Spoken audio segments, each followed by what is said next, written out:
Bonjour, bonjour à tout le monde. C'est un plaisir de nous recevoir ici dans ce grand hôtel, pas très loin des Champs-Élysées, qui nous a donné la primauté d'être là. Franchement, nous vous remercions infiniment. C'est moi qui vous remercie. C'est toujours un agréable plaisir de partager avec nos amis d'Europe, ce qui est essentiel pour nous et pour eux. Et donc, je suis très heureux d'être avec vous. Alors, ici, c'est Pierre-Laurent de Beloit. C'est un lieu mythique de la place parisienne parce qu'ici, il y a eu des défilés de grands acteurs, de grands réalisateurs, de grands comédiens de la comédie française. Et là, aujourd'hui, nous avons cette primauté d'être là avec NLM TV pour pouvoir nous entretenir avec vous sur un ensemble de sujets brûlants de l'actualité et sur tout ce que nous venons de traverser. Et avec votre expérience et votre compétences et de tout ce que vous avez déjà traversé depuis ces dernières années, nous souhaitons nous entretenir avec vous sur 5 thématiques qui nous touchent énormément et que vous portez très haut à chaque fois où vous avez l'occasion d'en parler, d'exposer et de pouvoir lancer cette dynamique. Je vous remercie. D'abord, je commencerai par remercier mon ami Pierre, qui est le propriétaire de cet hôtel, l'hôtel Kleber, qui nous accueille. Cette histoire de cet hôtel est très très connu. Pierre de Beloit, c'était un célèbre acteur remonté à Paris et qui avait la possibilité de faire des grandes études parce qu'il avait son oncle qui était avocat. Mais il a préféré exceller dans ce qu'il avait au cœur et il a plutôt pris la carrière d'artiste, un acteur qui a d'ailleurs immigré en Russie.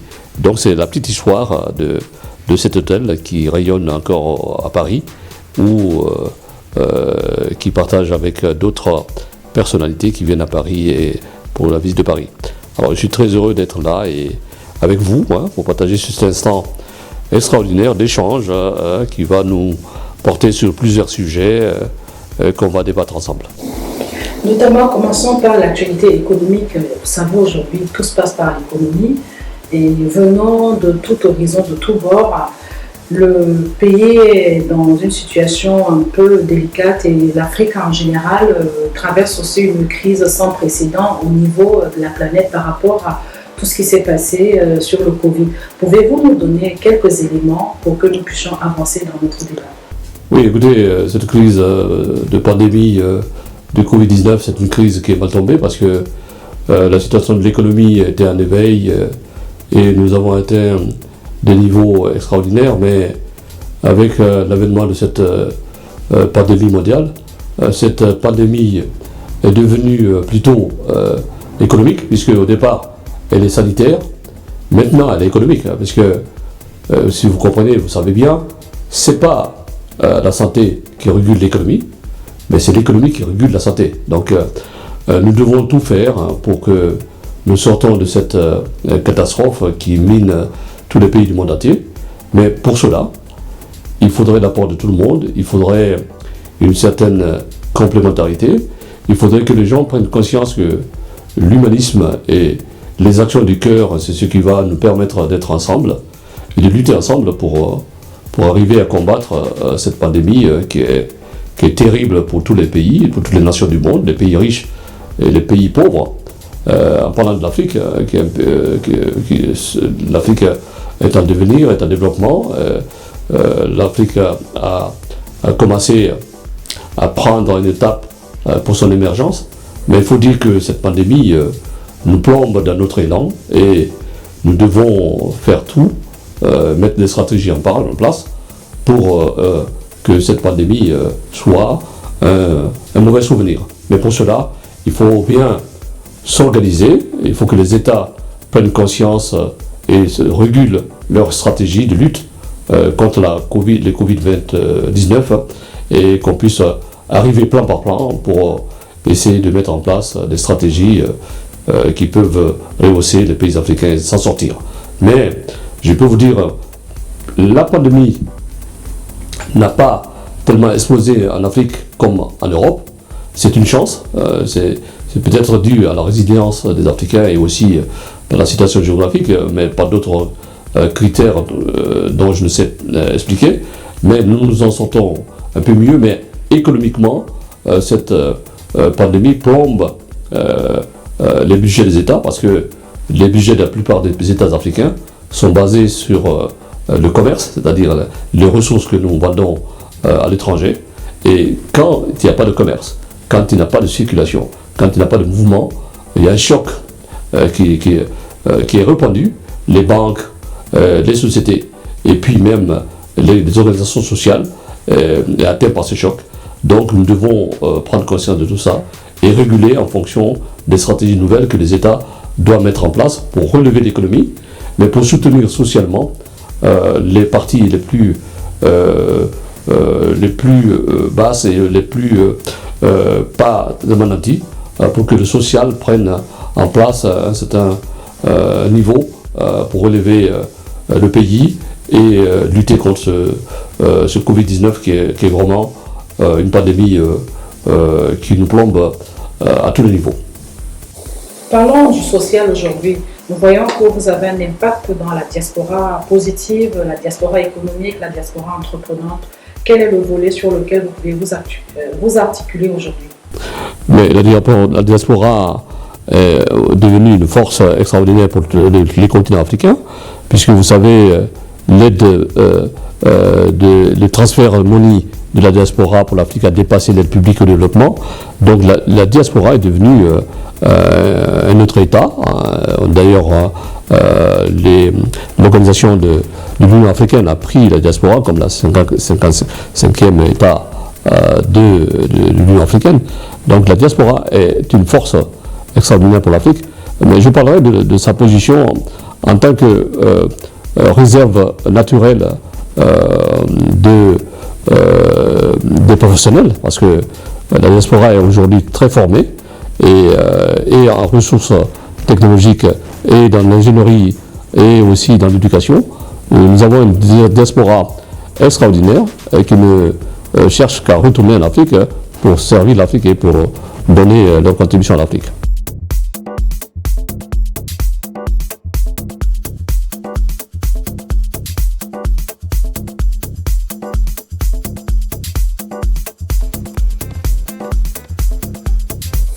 Revenons-en face à l'innovation aujourd'hui, avec toutes les technologies qui s'y prévaut, avec tout ce que nous découvrons.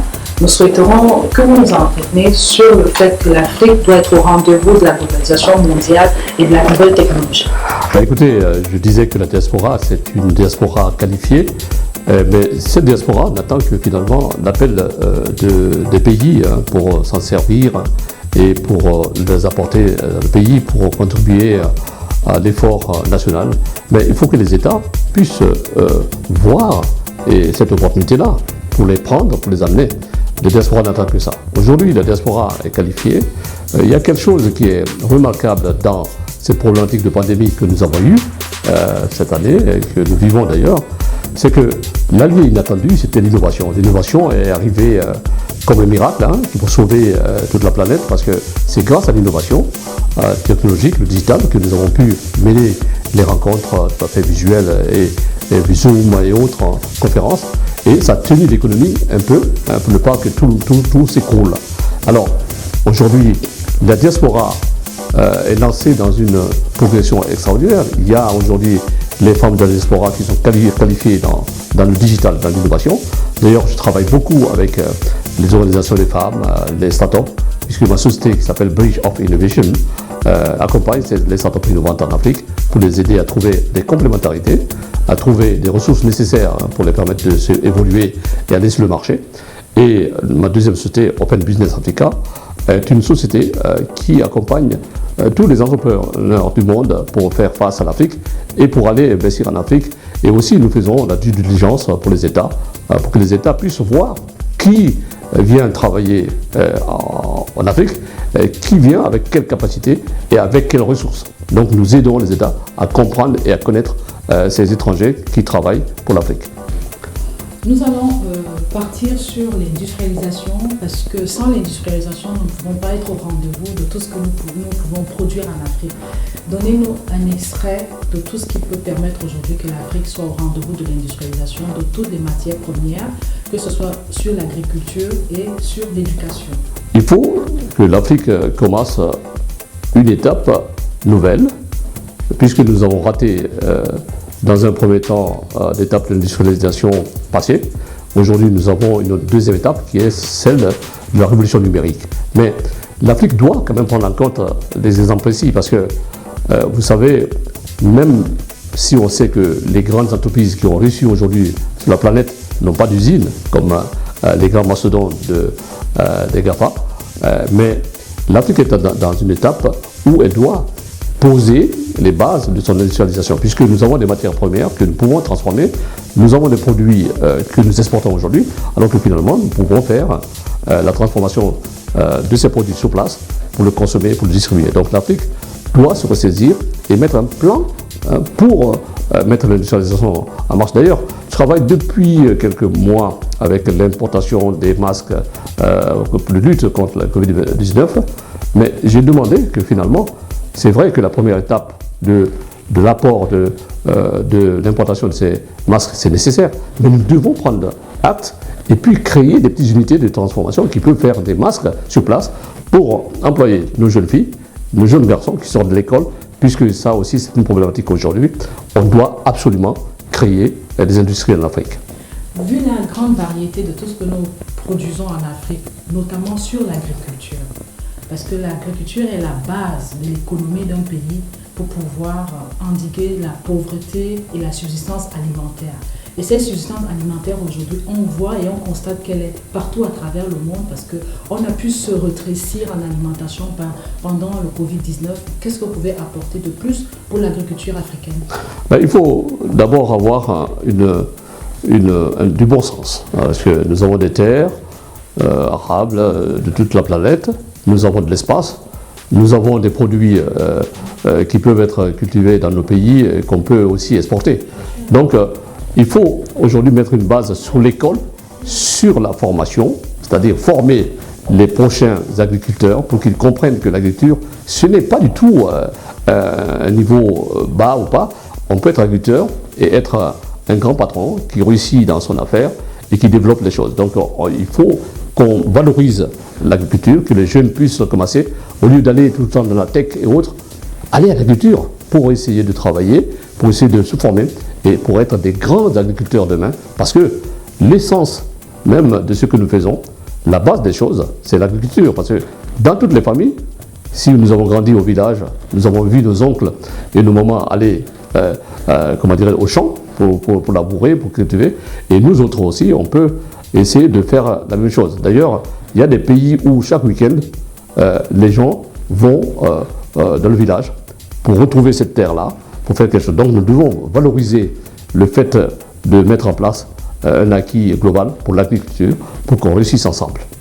Alors, moi je voudrais, pour finir, dire aux jeunes Africains qu'il faut être plus africain qu'africain, tous les jours. Nous avons quelque chose d'important, c'est notre capacité à nous réunir, à nous rassembler, puisque en Afrique, on n'a pas besoin d'un coup de téléphone pour un cousin qui vient du village pour dire que je viens demain. Dès qu'il arrive, la société le reçoit, il est chez lui, il est arrivé. Donc nous avons cette expertise et nous avons aussi cette mentalité à nous retrouver autour d'un sens commun pour le partage et pour aller ensemble. Donc je demande à tous les jeunes, quel que soit X, il faut avoir le sens et la capacité de créer quelque chose.